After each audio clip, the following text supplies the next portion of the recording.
name is Ariel Lehaitre, physical therapist and Pilates instructor, and today I wanted to give you a few exercises that you can do to help restore some of the curvature in your cervical spine.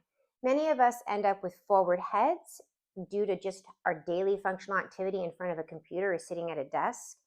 We also just start to naturally then lose the curvature in our neck, which starts to create excessive stress on our neck, which leads to neck pain. So one of the main exercises I like to teach for this is a stretch for the front part of the neck.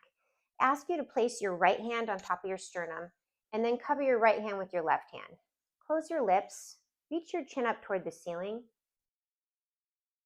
See if you can start to feel a stretch through the front of your neck. What you want to avoid here is binding in the back of your neck. It should solely be a stretch in the front of the neck. And then you can start to play around with the slight angle of moving slightly to the left, feeling more of a stretch through the right front of your neck and you're scaling there, and then to the right to get more stretch through the anterior left scaling. And you could consider doing this stretch to restore the cervical curve and lordosis in your neck 3 to 5 times a day.